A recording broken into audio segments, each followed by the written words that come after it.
हमारे बलिया जनपद में एक जनपद के लिए, न कि रसना विधानसभा के लिए, बलिया जनपद, क्योंकि माननीय मुख्यमंत्री जी की घोषणा है कि हर जिला में एक मेडिकल कॉलेज देंगे। हम मेडिकल कॉलेज दे रहे हैं बलिया में, लेकिन बलिया में मेडिकल कॉलेज देने के लिए मतलब ये 2022 से ही मेडिकल कॉलेज देने की बात आ रही है, लेकिन बलिया को, अरे भाई सुनो, अरे आप लोग ना बोले भाई, बोलते भाई, चलिए 2022 से ही मेडिकल कॉलेज देने की बात आ रही है अध्यक्ष जी, अधिष्ठाता महोदय, लेकिन अभी तक मेडिकल कॉलेज बलिया को नहीं मिला। लिख के आता है कि जमीन खोजी जा रही है। फिर आया सरकार से कि हम ट्रिपल पी पे करेंगे। मैंने एक सरकार को अधिष्ठाता महोदय ऑफर भी दिया था, मैंने कहा अगर जमीन नहीं मिल रही है तो अब ये मत कहें कहां पे, हमने कहा कि रसना के बगल में, रसना के शहर में, मैंने कहा था, फिर आज बात को कह रहा हूं, हाउस में कह रहा हूं। आपकी बात आ गई अब सरकार, हमारी अपनी खुद की जमीन 30, आप कहां जा रहे हैं राजा साहब? सरकार हमसे फ्री में दे रही है और हम मेडिकल कॉलेज खोल दें और फ्री में दे रहे हैं पूरे जिला के लिए। अब पूरे जिला के लिए वो हम अपनी जमीन फ्री में दे रहे हैं, 30 बीघा है और सरकार उसे मेडिकल कॉलेज खोले, लेकिन खोले, ये रोना न रहे कि हमारे पास जमीन नहीं मिल रही है। भाई सारे पावर है, आपको कैबिनेट से उसके मानकों को शिथिल करने का राइट है। अगर 10 किलोमीटर के दायरा में नहीं मिल रही है तो आप उसको 12 किलोमीटर में जाकर कैबिनेट से उसको शिथिलता दे सकते हैं और मेडिकल कॉलेज खोल सकते हैं। जो पिछला बजट हमारा था, उस बजट को हम खर्च नहीं कर पाए और ये बजट में विसंगतियां कहां से हो रही हैं। हालांकि इसलिए मैं इस बात को केवल माननीय वित्त मंत्री जी को आपके माध्यम से ये अवगत कराना चाहूंगा कि जब बजट बनाया जाता है तो एक वित्त मंत्रालय द्वारा एक सर्कुलर जारी होता है और उस सर्कुलर के माध्यम से बजट बनाने के लिए संबंधित सभी विभागों को कहा जाता है। उस सर्कुलर का भी मैं उल्लेख करूंगा आपको। ये 30 सितंबर 2022 का सर्कुलर है, जिसको माननीय वित्त मंत्री जी ने जारी किया कि आप कैसे बजट बनाएंगे। इसका कोई मतलब नहीं बजट बनाने का। दूसरा, उसके बाद उसी के साथ जब बजट हमारा जब बना दिया जाता है तो बजट खर्च करने का भी एक सर्कुलर जारी होता है, वो भी वित्त मंत्रालय ही जारी करता है। वो हमारा सर्कुलर जारी हुआ 7 जून 2022 को। उसमें जिम्मेदारी ठहराई गई है। इसका पूरा जरूर मैं चाहूंगा कि इसका वित्त मंत्री जी एक बार ये उनके अपर मुख्य सचिव द्वारा जारी किया गया है, इसका जरूर संज्ञान लेंगे। उसमें रिस्पांसिबिलिटी फिक्स करने तक की बात की गई है। संबंधित विभाग जिनको जो बजट दिया जा रहा है, वो विभाग अगर वो अपने उस दिए गए बजट के अनुरूप खर्चा नहीं कर पाते हैं, समय समय पर इसमें एसीएस की और विभागाध्यक्ष की रिस्पांसिबिलिटी दी गई है कि आप इसकी मॉनिटरिंग करेंगे और मॉनिटरिंग करके बजट खर्चे का पूरा आप हिसाब किताब रखेंगे, लेकिन बिल्कुल नहीं किया गया। कारण क्या हुआ? आज कारण ये हो गया कि हम लोक निर्माण जिससे महत्वपूर्ण, जैसे माननीय हमारे नेता प्रतिपक्ष अपना गिना रहे थे, भाई नेता प्रतिपक्ष महोदय कोट किए कि भाई बताइए पीडब्ल्यूडी जैसे महत्वपूर्ण विभाग में सरकार इतनी उदासीन है। अध्यक्ष जी, अधिष्ठाता महोदय, केवल वही वजह है, हम पीडब्ल्यूडी में 29.14 यानी 20 फरवरी तक 29.14 सब मिलाकर के उसके बहुत सारे मद है। सारे मदों को मैं समय नहीं जाया करना चाहता हूं, लेकिन आप अंदाजा लगाइए कि जिस विभाग का 29.14% बजट खर्च हुआ हो 20 फरवरी तक का बता रहा हूं, और ये मैं अपने मन से नहीं बता रहा हूं, ये पब्लिक डोमेन पे मौजूद है। कोसवाड़ी हमारे सभी सदस्य जानते हैं, वो तेजरी की एक साइड है कोसवाड़ी। आप उसमें जब चाहेंगे, कोई भी ऐसा नहीं कि सरकार कल खड़ा होकर कहेगी कि आपने गुमराह किया। ये मैं जो भी बता रहा हूं आप रिकॉर्ड बता रहा हूं।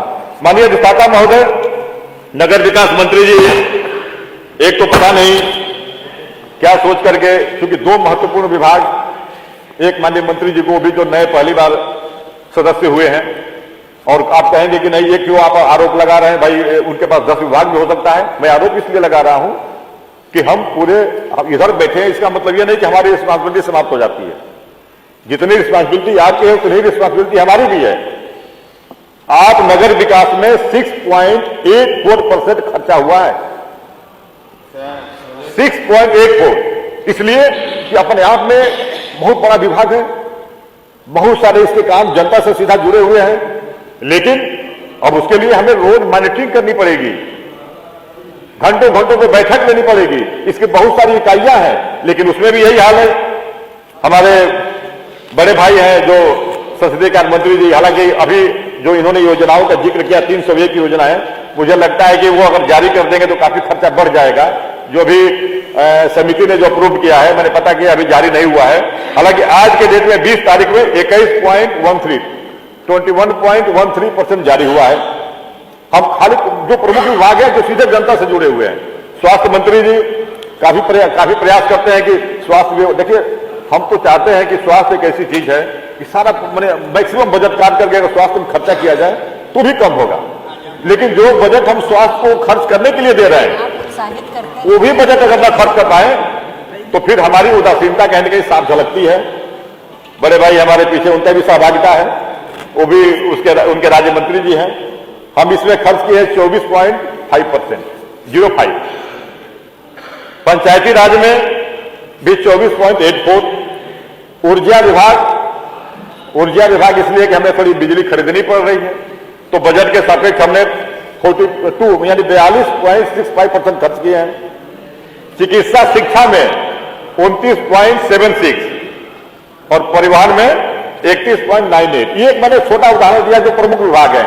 इससे ये और इसलिए नहीं दिया हूं कि मैं आलोचना कर रहा हूं, मैं ये कर रहा हूं कि हमारे मंत्रिमंडल समूह की अगर जिम्मेदारी है तो संबंधित मंत्री जी के अधीनस्थ जो उनके विभागाध्यक्ष हैं, जो अपर मुख्य सचिव हैं, प्रमुख सचिव हैं, जो उनकी पूरी सचिवालय की टीम है, उन सब लोगों की सामूहिक जिम्मेदारी बनती है। और वित्त विभाग द्वारा पहले ही सर्कुलर जारी किया गया है कि अगर बजट खर्च करने के लिए आपको समय समय पर मॉनिटरिंग करनी पड़ेगी, और नहीं करते हैं तो ये रिस्पॉन्सिबिलिटी आपकी होगी। अगर हमारे वित्त मंत्री जी बजट मान लीजिए कहने के लिए, प्रेस में कहने के लिए तो बहुत बड़ी बात है, प्रेस में भाई हम कहेंगे कि हमारा पहला बजट इतना था, दूसरा बजट हमारा इतना आया। आदरणीय अधिष्ठाता महोदय, माननीय मंत्री जी ने जो बजट का आकार बनाया है उसमें आपको 2-3 चीजों पे मैं ज्यादा समय नहीं लूंगा, 2-3 चीजों पे केवल मैं आपको फोकस कर रहा हूं। जीएसटी में जो राज्य के स्वयं कर हैं उसमें जो पिछला माननीय 22-23 में जो माननीय मंत्री जी, वित्त मंत्री जी ने जो अचीव करने की उम्मीद किया था अधिष्ठाता महोदय, उसमें हम -16% कम अचीव किए हैं। और आज हम जो बजट का आकार बना रहे हैं, अब 2 चीजें उठेंगी इसमें, 2 चीजें बातें आएंगी। या तो उस विभाग में जो परसेंटेज आ रहा है इसकी जब मैरिटी होगी तो हो सकता है वह विभाग ये कहे कि हमको वित्त विभाग से पैसा नहीं मिल रहा है, और ये मुझे इस रिपोर्ट को देखने के बाद ऐसा प्रतीत हो रहा है हम इस बार जीएसटी में 42% जो राज्य के स्वयं कर हैं हम उसको अचीव करने की टारगेट लेके चले हैं कि हम 42% अचीव कर लेंगे, जबकि पिछला जो टारगेट था उसमें हमने -16 थे।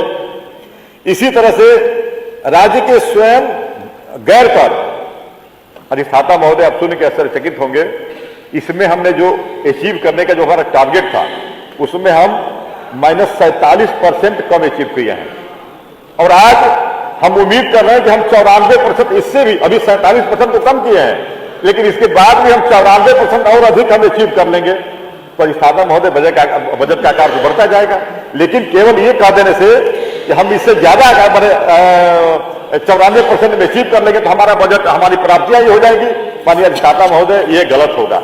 इसी तरह से हम उसमें वेतन पेंशन में, इसमें भी अधिष्ठाता महोदय हम जो हमें प्राप्तियां थी उसमें हम 15% कम हमारी प्राप्तियां हुई और 27% का हम अगला टारगेट रखे हैं।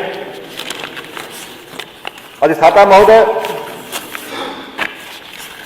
2-3 चीज और बताता हूं, जैसे जीएसटी है। जीएसटी में अधिष्ठाता महोदय हमारा जो पिछला टारगेट था हम उसको अचीव नहीं कर पाए, जो हमें वहां जो भारत सरकार से मिली थी, -13%, और इस साल उम्मीद किए हैं कि 41% हमको प्राप्तियां होगी।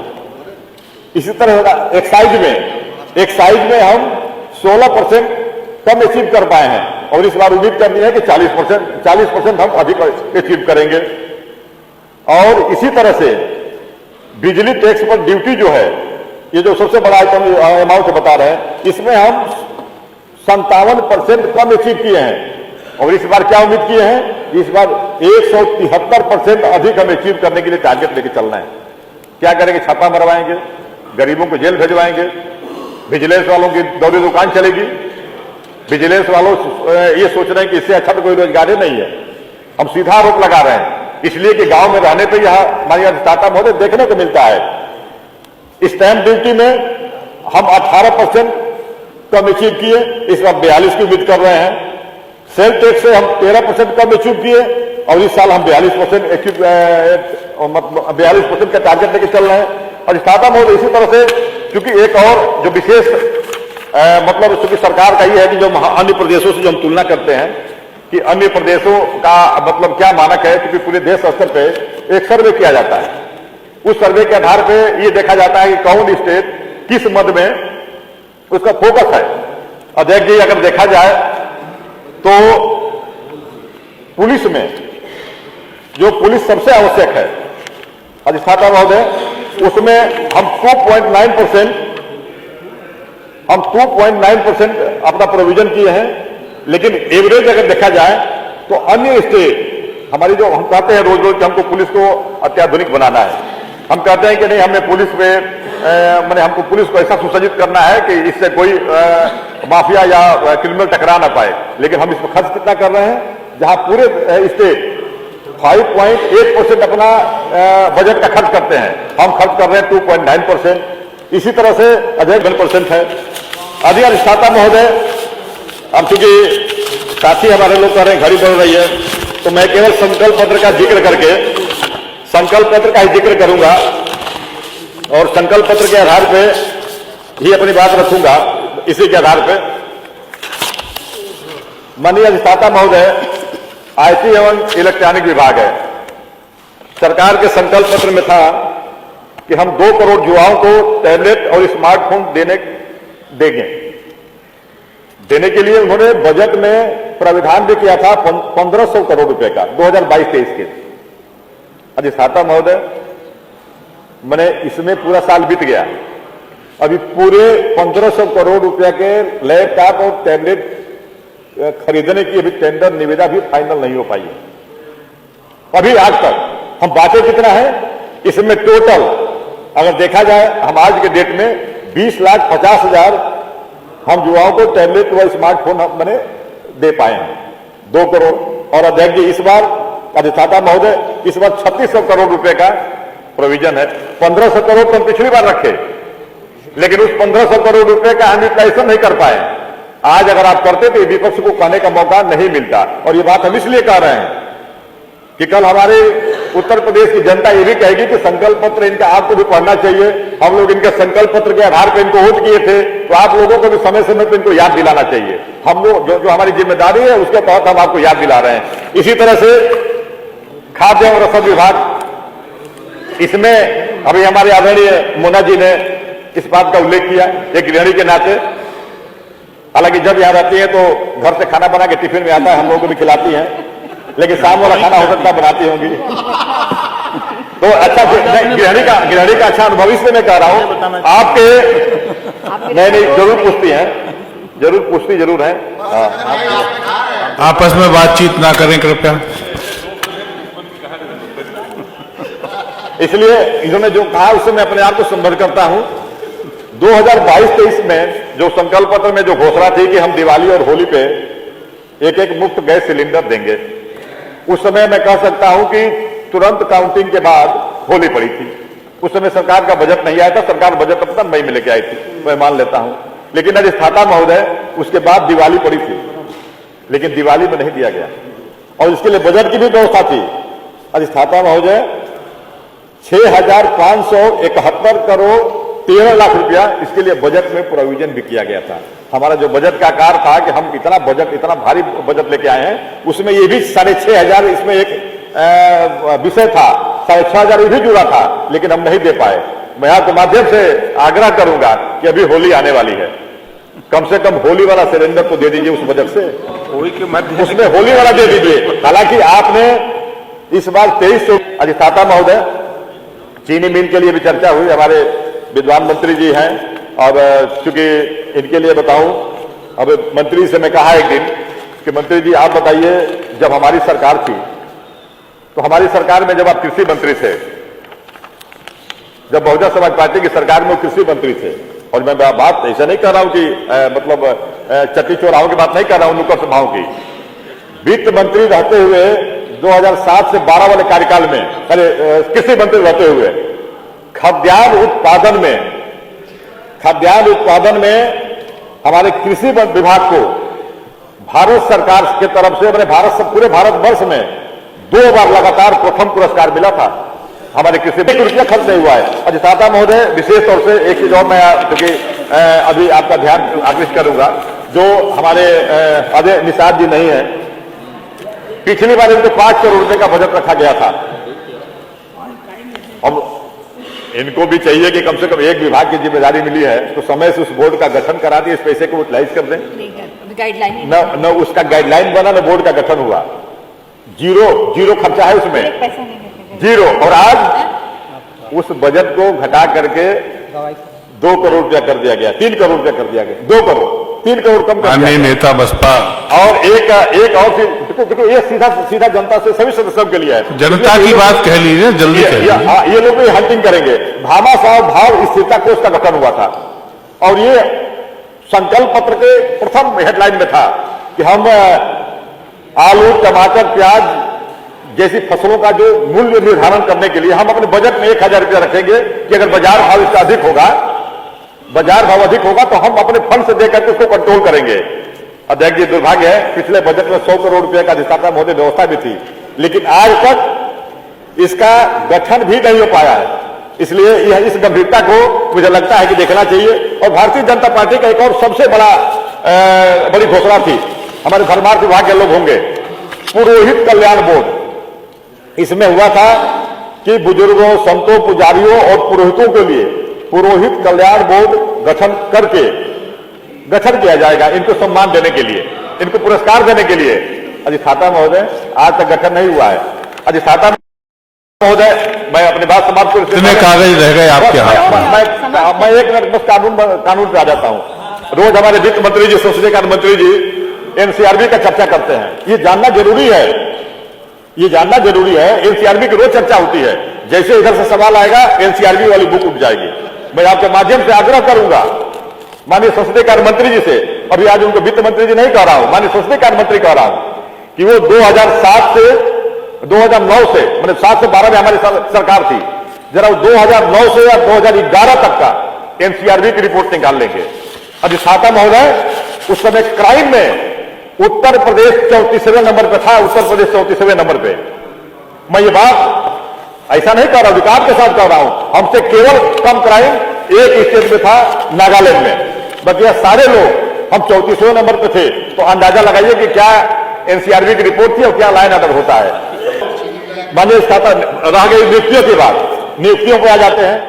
अब कृपया समाप्त करें। हमारे देखिए थोड़ा सा साथी, इसलिए नियुक्तियों की बड़ी बात इधर से उधर से दोनों से हो रही है, दोनों वो कह ली अन्य लोग और पिछड़ी की बात हो रही है। अपना समय आपको दे अच्छा चलिए अध्यक्ष, देखिए ये भी समय दे रहे हैं। चलिए तो अच्छा। भाई है, बड़े भाई है, हमारा समय भी आपकी 1 मिनट का आपको दे रहे हैं। पूरा 15 मिनट जोड़ दिया। अरे नहीं 1 मिनट केवल नियुक्तियों की बात करके अपनी बात समाप्त करेंगे। माननीय स्थाता महोदय, आज नियुक्तियों के बाद सब लोग पिछड़े के, एससी के, सब लोग मेरे हिमायती बन रहे हैं। अध्यक्ष जी, बहुत दूर नहीं, जब बहुजन समाज पार्टी की सरकार थी ना अधिष्ठाता महोदय, तो मुहिम चला करके जितने विभागों में बैकलॉग था उन सारे बैकलॉग को भरा गया। ये बहुजन समाज पार्टी के एक कार्यकाल में हुआ, बकिया किसी कार्यकाल में आज तक नहीं हुआ। ये बैकलॉग भरा गया। जो नए साथी होंगे, जिनको नहीं अनुभव होगा, जो जानते नहीं होंगे और जो अध्ययन नहीं करते होंगे, मैं जो भी बात बोलता हूं, जो भी बात करता हूं, मैं चट्टी चौराहों और नुक्कड़ सभाओं की बात नहीं करता हूं, मैं टू द पॉइंट बात करता हूं, उसका विकास दूंगा। मैं कभी भी, मैं जानता माननीय ज्यादा लंबा हो गया, आप कृपया समाप्त करें। देखिए एक